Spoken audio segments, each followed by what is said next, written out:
Good afternoon, everyone. This is John Mackin. Thank you very much for that introduction, Courtney. Today I'm going to be walking through some digital marketing. We're going to talk about three main channels, and we'll get into it specifically as we go through this presentation. But first, I want to give a little overview of what digital marketing is. So digital marketing uses electronic devices such as computers, tablets, smartphones, cell phones, and game consoles to engage with consumers. This presentation will talk about three digital marketing channels you can leverage that are accessed from these devices. Following this presentation, I hope you walk away with a better understanding of the three topics discussed and take action to learn more about one or all of them to better your digital marketing. Today's webinar, I will cover SEO and search marketing, social media, and paid placements. So let's get into it. So let's first start with search marketing, the core of most of your traffic driving to your websites. There are over 125 search engines featuring a wide range of search offerings. ComScore details that the top dog is Google with 65% of the market share. Bing and Yahoo represent 17% and 12% respectively. Google alone sees over 500 million unique searches a day. Some of these searches are for your products and services, so it's crucial that you give your website a chance to compete for qualified search traffic. People access search engines daily to find answers, and search gets them to what they are looking for. Search provides the fastest way to find information on products, maps, movies, weathers, the score of last night's game, and even your business. Businesses need their sites to be well optimized for search to compete for visitors and be found in search engines for keyword phrases highly related to your business, product, and services. We will talk about why a search engine works so hard to index the World Wide Web, what that means to your content, and how you can use SEO best practices to position your site for search success. Before we can talk about how to apply SEO, we need to understand how a search engine works. A search engine's job is to provide their users links to web pages that help them get answers to their queries fast and accurately. Just like Google's mission statement, which reads, to organize the world's information and make it universally accessible and useful. Search engines want to understand your content, make some value calculations on it, and then present it to search users who are looking for it. It is our job of digital marketers to create great content that answers these users' queries, then work to optimize that content to the best search engine indexing we can. So what does that mean to a website? You need to provide value, is what it means. Your content needs to have proven value to search engines so they will know that it's search results they should display to their users. First and foremost, you need to make your content valuable to site visitors. Once it is, then you can apply some SEO and compete for better qualified search traffic. So you have a great, valuable content. How does the search engine know what content is in there? They know by indexing your content by using spiders to crawl your site. First, the search engine spider is sent to your site and crawls it, creating a list of relevant keywords featured on your site. Then, that search engine indexes your site against others with the same keywords and gives them relevancy scores based on those keywords and a handful of other citation data points within their algorithms. Finally, a search engine will display results for a search user's query and try to display the most relevant website to that keyword. While that seems quite simple, there's many other citation data which can be very overwhelming. The nice people at Search Engine Land created this periodic table of SEO success factors, ranging from on-page content optimization to off-page factors. This just shows how much goes into SEO. But don't worry, we're not going to cover all of it today. For this discussion, we're going to talk about what on-site SEO steps you can take to improve your SEO value. Work with experts for the advanced optimization of off-site efforts. So we're going to cover the following on-site SEO elements you can optimize for keyword phrases to compete for search traffic. The following content areas represent the main areas you can optimize for improved search indexing. These are website layout, keyword-dense copy, keyword-dense URLs, anchor or linked text, alt-tagged images, meta titles, and code optimization. The main on-page SEO elements you can optimize to today to improve your indexing or optimized meta titles for both keyword relevancy and improved search engine result display listing. Alt-tagged images for improved on-page keyword relevancy as well as image-based search result indexing. A clean, well-organized website layout will help search engines index your site pages and understand how your products and services relate to your overall business. The focus is on organization to make it easy to identify where a visitor is on the site with that organized structure or file structure. It also transfers search rank from top-level pages that see the most traffic to lower specific product pages. Keyword dense copy and URLs. Keyword insertion into the URL is one of the most important keyword insertions. It can be heavily weighed by search engines and should be transparent.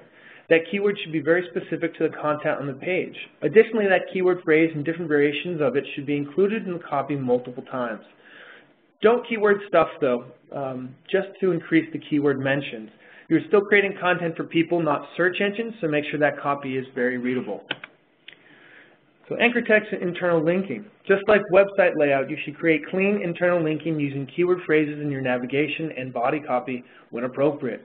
You can help search engines easily crawl and index your site with increased keyword relevancy through the crawlable keyword anchor links.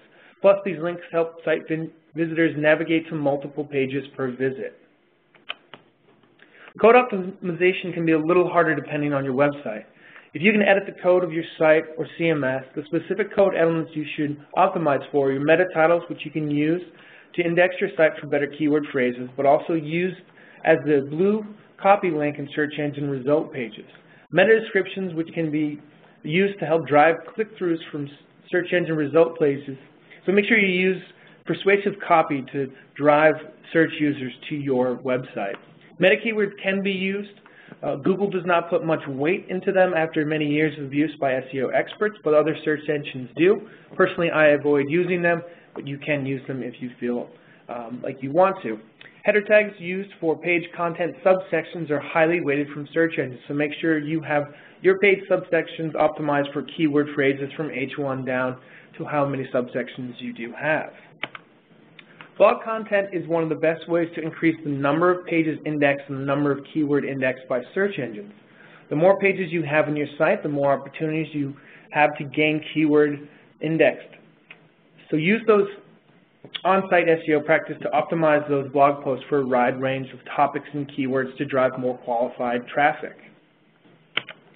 Search engines are now using social media citations as another powerful ranking factor within their indexing algorithms. Creating value-added content that is highly shareable should be a priority to increase search strength as well as create backlinks to your site. Repurposing site content on social sites helps create backlinks and extends reach of site content. We'll talk about social media later, but for now, know that you will need to consider social media within your overall SEO strategy. While I cannot walk you through all optimization areas now, I can give you some suggestions to start looking into your current SEO and what on-site improvements you can work today. So some SEO suggestions you should do is to learn. Read about SEO and stay current. It changes daily at times, so keep current as best you can. Do some keyword research. Use the free keyword research tools and find what people are searching for and optimize for relevant terms that will drive quality traffic to your website. Optimize for what you can. Your site might not be easily to update if you can't get into the code or if there's other variables that affect your ability to create content. So do what you can. It will help you out. Connect your Google Webmaster Tools to your website. This unlocks details on SEO strength and keywords that drive traffic to your site. Use that to monitor your site health and search traffic. Also do competitive research. Find out what your competition has optimized for and find ways to compete with them in search result pages with like terms. What you should not do is don't do black hat SEO. Don't buy links, swap links, create fake SEO accounts to bolster your main account, etc. Go about it the right way. Penalties will outweigh the short gains. Don't think in short term. SEO value takes time to build. Stay with it and results will come. Include 404s. Make sure you don't have any broken links on your site. It's bad for search engine and user experience. And make sure to use a 404 to help anyone that has created a bad link through their own accord drive back into the site. It'll help for user experience if they make any errors when they're using your URL. It'll also help search engines so they don't see any dead ends when the spiders crawl. And finally, well, two more. Don't forget to cross-link. Share links between social media accounts, your posts, and within your website. And finally, put SEO over site usability. Provide a great site experience over SEO visibility. This will actually help you in many ways create that value-added content, which in turn will make the search engines want to index your site pages more. So important search metrics that you should consider when monitoring your SEO efforts. Total number of pages indexed, keywords rankings, click-through rates from search traffic percentage of total site traffic, search impressions, backlinks, branded versus non-branded keyword traffic. Now that you see how to optimize your site for search engines, let's talk more about social media and how it mixes into your digital marketing. Social media has become a huge part of digital marketing and looks to be even more important as ad sales in these networks are projected to increase yearly.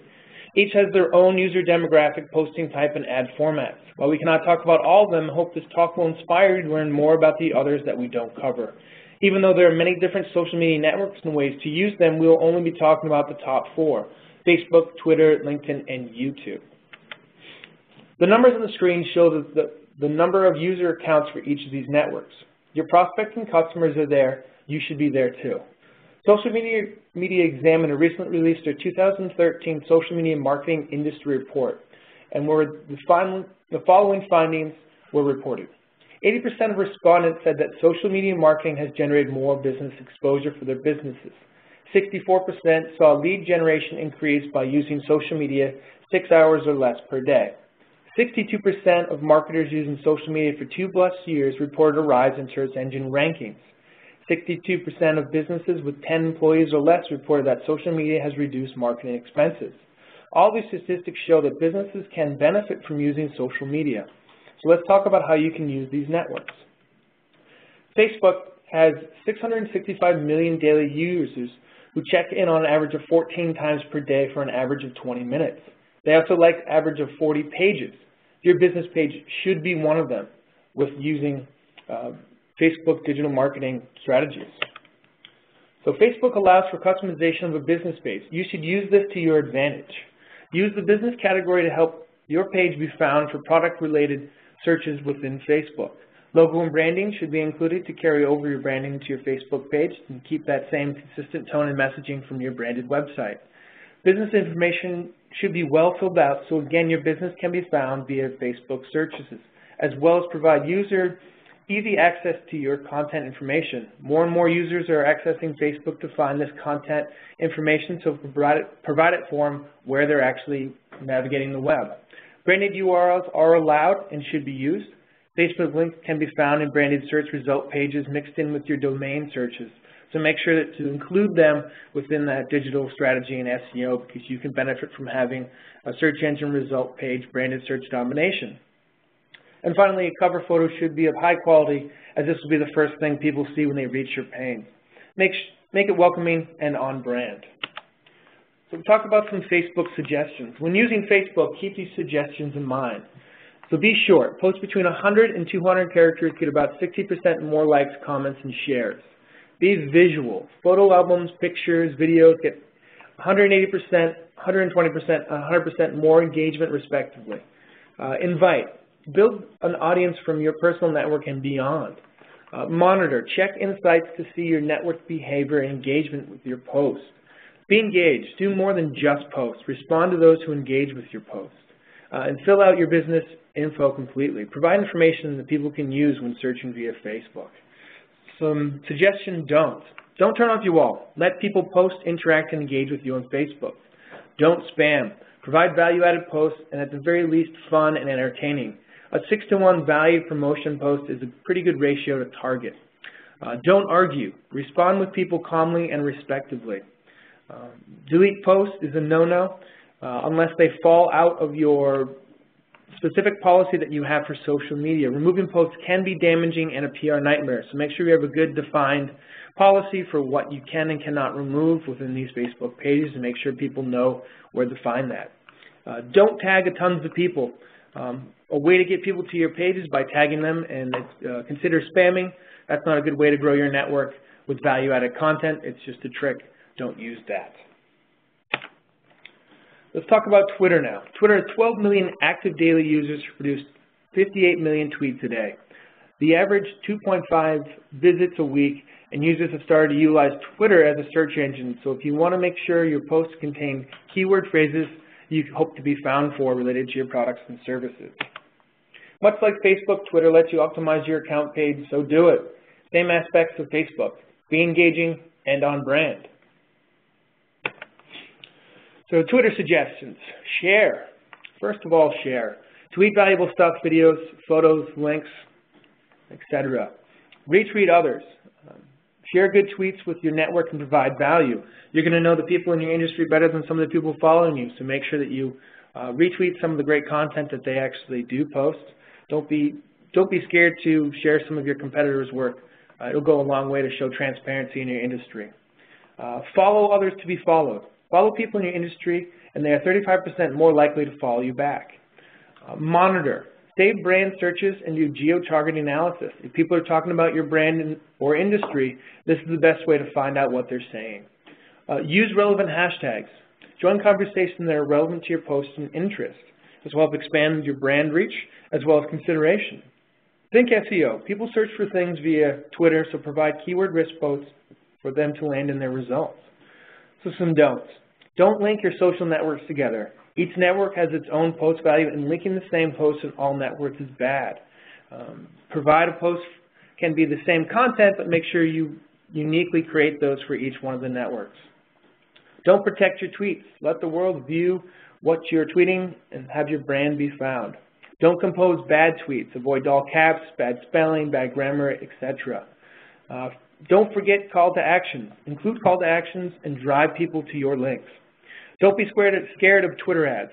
Costs are low in advertising on Twitter, so try and run some small campaigns to grow your network or promote a tweet depending on what you're trying to do on the back-end business goals. Don't only promote. This isn't your sales soapbox. It's a social network. Mix in with other content within your promotion to show value. Let's talk about LinkedIn now. LinkedIn has 12 million active daily users, with 80% of them belonging to at least one of the 2.1 million groups. This is not a typical social site, as you will not see personal status updates. It is focused on business-to-business connections. Understanding this unique user group will go a long way to succeeding in this network.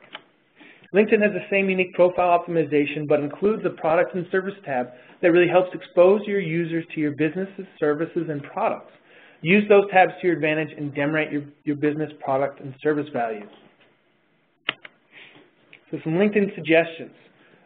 Share. Add status updates in this network and focus on the business and products related to your posts or job posts. This is a new aspect of LinkedIn that has come out that has a status update like feed, much like Facebook. People are starting to draw to it as a news aggregator, so make sure you put your content in there as best you can so that it can be found. Use the product and service tabs as I mentioned before. This is a great top-line tab and is a great place for people to see your products and services, so make sure you use it. Look for prospects. LinkedIn users are more open to connect for pitches, so reach out to them. Join groups. Join industry-related groups and contribute value-added content. Again, think SEO. People search for things on LinkedIn too, so provide keyword-rich posts and have keyword-rich business profiles so you can be found for your products and services. Some don'ts. Again, don't link those social networks. We talked about why that's a problem. Don't share personal status updates. Keep those for Twitter or Facebook. This is a brand-specific post, so keep that within the brand message. Use like feature, so don't use that. The like feature is a little different from Facebook. If you like something, you will share that post with your whole network. So be aware of the differences of the user types and behaviors when it comes to interacting on posts. You could be sharing something with your brand from a competitor that might actually hurt your overall brand message. Use templated invitations, another no-no. You want to create unique invites to connect. Canned messages will not help you create a larger network. Again, don't forget those call to actions at the very last bit. This is a way to drive people to take action with your posts. So finally, let's talk about YouTube. YouTube is the powerhouse of online videos. 40% of all videos online are on YouTube. There are 4 billion videos viewed each month. Additionally, YouTube is the second largest search engine in the world. Including videos that feature well-optimized video meta tags can help you gain visibility for video searches. Same account profile options can be found on YouTube. One key aspect of this account is that you can optimize the meta tags of videos to be found via search. Make sure you use that feature as well as optimize your channel branding to be better indexed throughout search engines for video-related searches in your product, services, and industry. So some suggestions on YouTube. So be creative. Not all videos need to be professionally edited. Slide shares, podcasts, and presentations are good too. Think for SEO. YouTube results are mixed in with standard web pages, so optimize your video meta tags. Do use annotations. These are pop-ups that can come into videos to help create call to actions, but make sure to use them sparingly. Do promote your products. Create videos that detail your products and services to help increase the visibility of them in other channels other than just your website. Integrate Google Analytics. Use this insightful feature within YouTube and connect your Google Analytics to give you some better understanding of how your videos are being consumed and by whom. Don't overuse the annotations. A few great, too many will take away from your video and make it seem too spammy. Don't go too low quality. Low quality is bad in this marketplace and people won't consume those videos, but make sure that they're as polished as possible. It's okay to have some granular videos. Not everyone has a budget for HD video, so it's okay to put out something that isn't necessarily totally polished. Don't post randomly. Post only valuable videos. Don't leave out any contact info. Finish your videos with contact info so people can take action after they've watched your video. And don't prevent embedding. Give your videos a second life through embedding on other sites. So now that we've talked about a couple of the social media networks, let's talk about some considerations. So first, the main idea behind this is to set goals and research ways to use them. Secondly, don't ignore your accounts. Stay active. Once you join one of these networks, continue to be part of that conversation. And when you're in those networks, join that community, provide value over spam, and be transparent. Thank people who promote you and be a good social citizen. Finally, monitor what people are saying. Then learn from it, measure your efforts, and validate your campaigns. That will take you a long way to be successful within social media. And a way to measure the social media success is through network growth, traffic to site from social media networks, post performance, be it impressions, engagement, shares, retweets, and finally acquisition metrics, the number of conversions that you get from social media. Those are the baselines for where you want to check to find out if your social media is actually performing correctly. Now let's finally move into paid placements. Digital paid advertising has many forms and many solutions for your needs to reach your target demographics. Your goal in this channel is to drive target demographics to your site. The main advantage of paid placements to help you reach those targeted demographics is the ability to drive highly relevant traffic to your site, targeting options to reach only the demographics you want, brand awareness in competitive markets where organic efforts aren't enough, analytics validation within advertising platforms so you can see your true spend on ROI. There are many paid placement types and providers. They range from paid search, such as Google AdWords, Bing Ads, display networks, to social ads on Facebook, Twitter, YouTube, just to name a few. Paid discovery was StumbleUpon, paid discovery, and Reddit ads, review sites and places ads through Yelp ads, Yahoo Business, Google Places, and Yellow Pages ads, to retargeting options from providers like AdRoll, Retargeter, Fetchback, and Chango. Each of these placement options and providers have unique demographic profiling, ad features, and ad types to help you reach customers you want.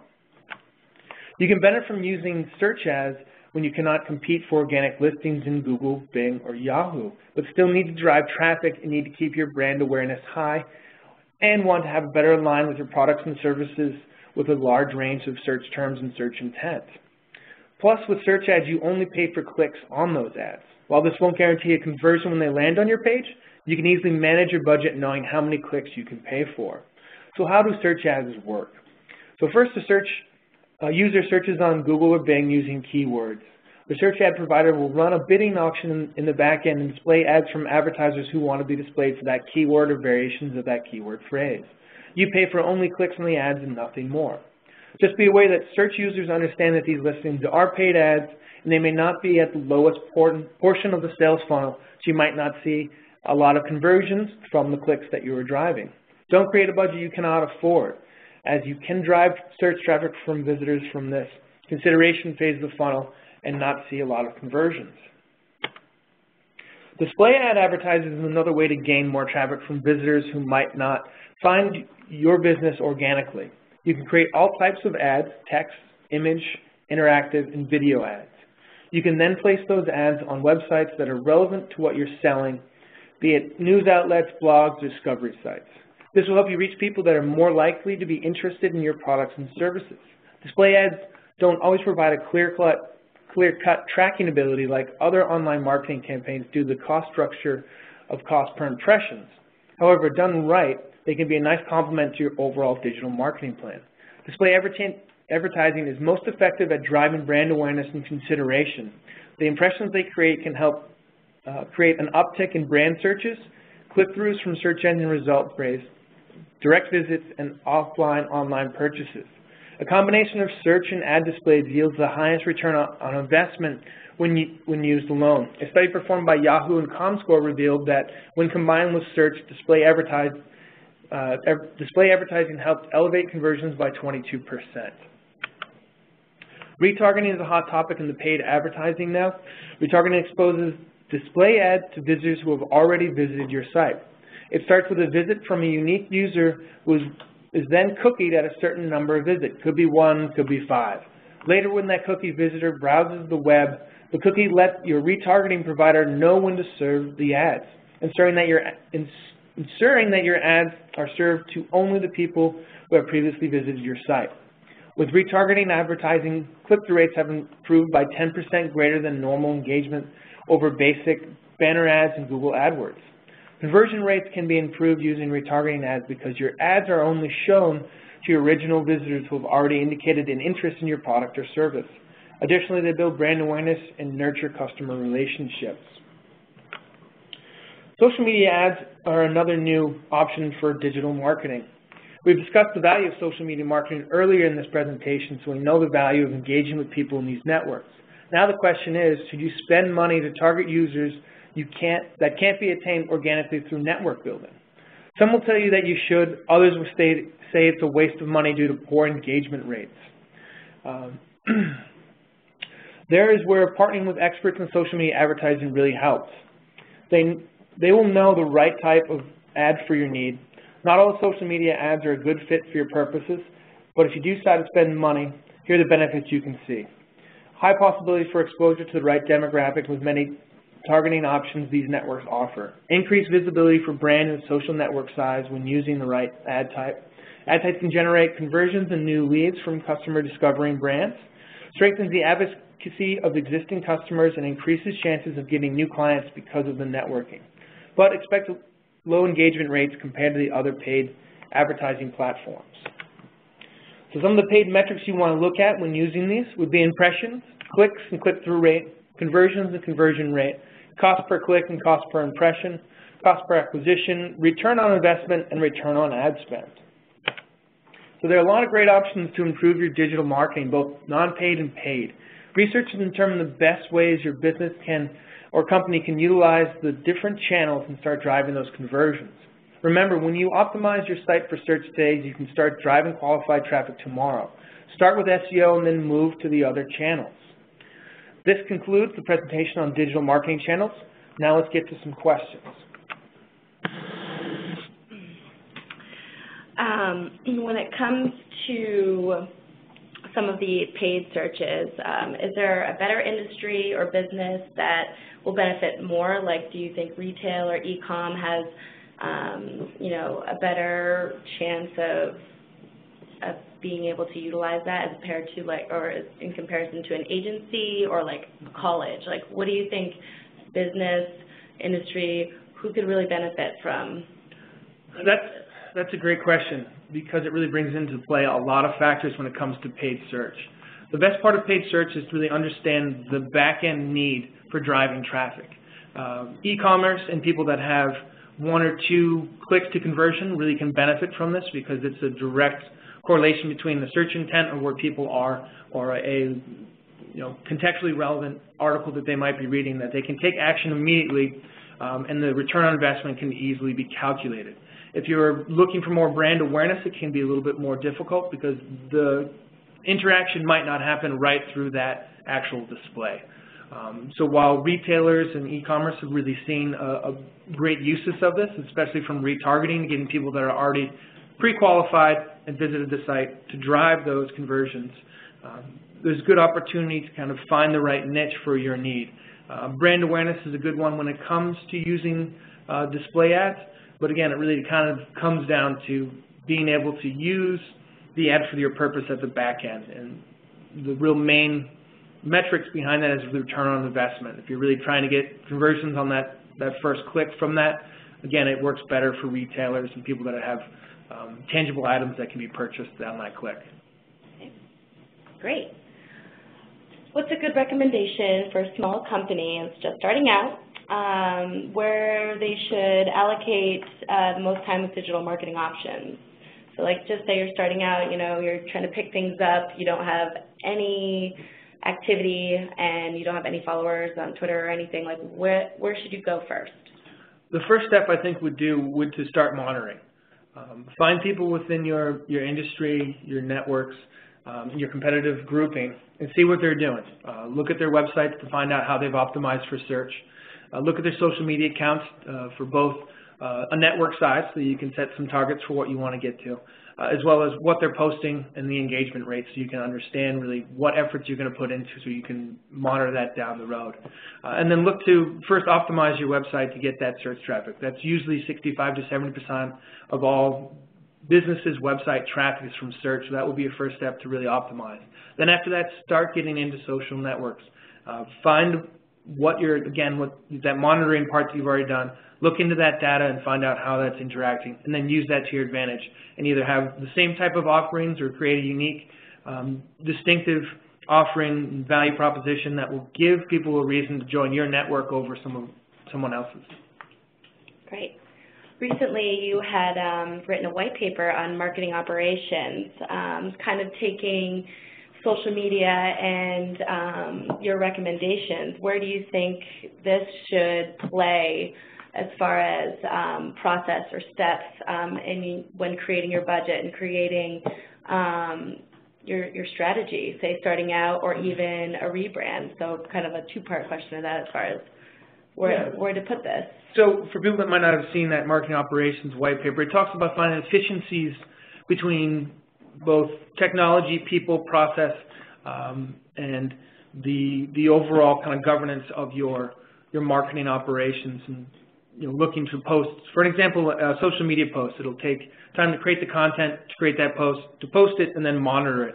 And the best way to find efficiencies to get that to market faster is through marketing operations, through kind of a process that will use people, their skill sets, and ultimately their way to put up a post as fast as possible and then measure it and validate it down the road.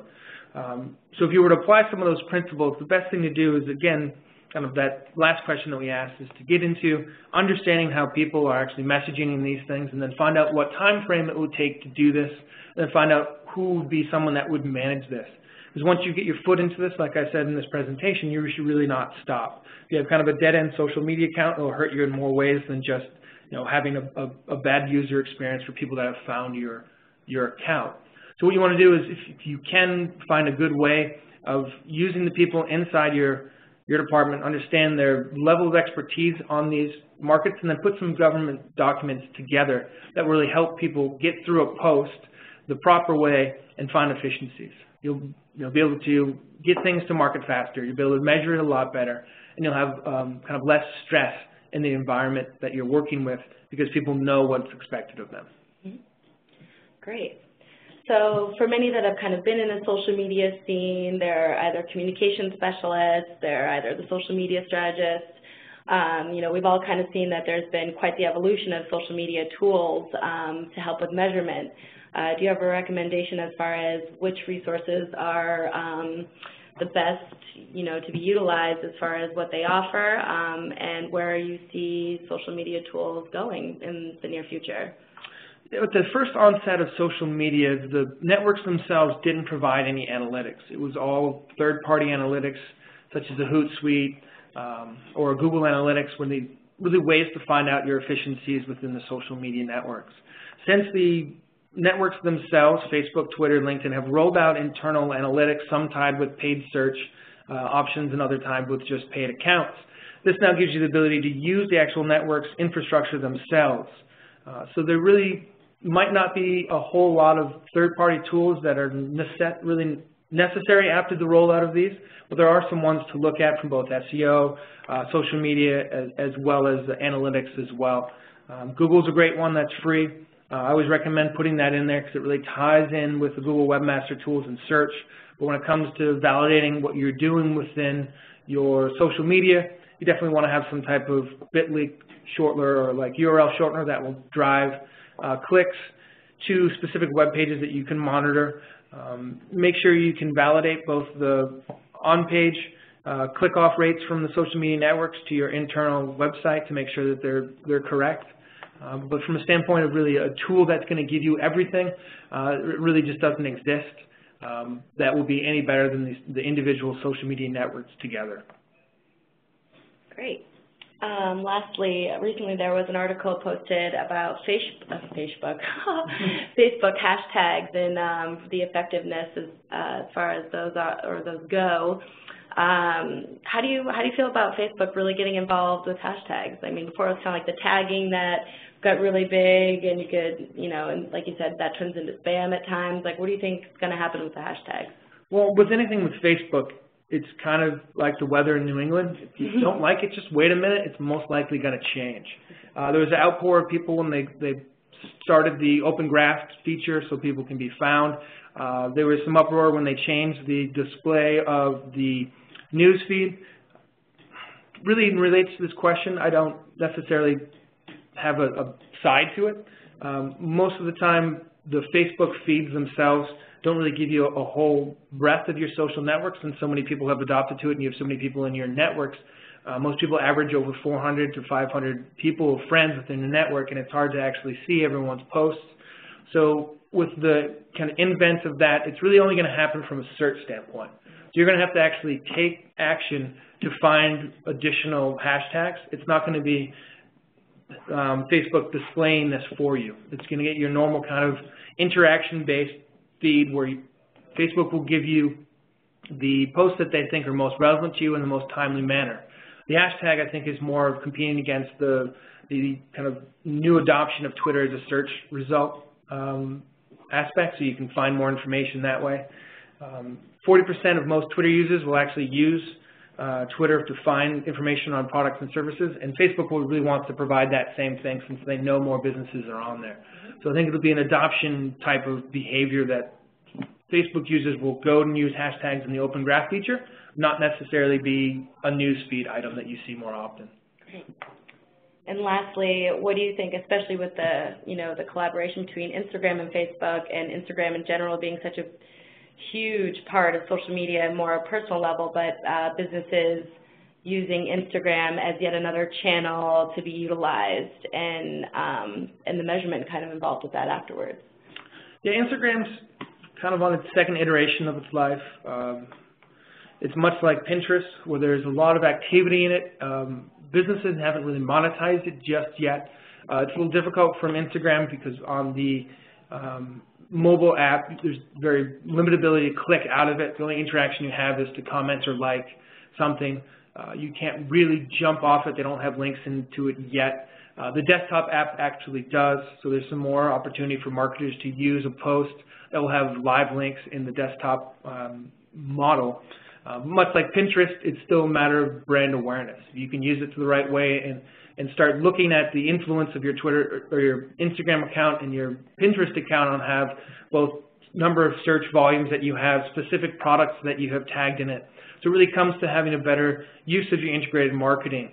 That if you have the right messaging and you use the specific terms that you will have on your website as you do in these things when doing products, you'll have the ability to use that from a kind of off-network monetization. While you might not see main gains in analytics within that platform, other data points will be driven through that engagement rate. You can also kind of find different ways from if you are a provider of say new software and you are taking photos of different interactions, you can actually kind of crowdsource their reaction. So another aspect of it is more intelligence gathering than necessarily monetization.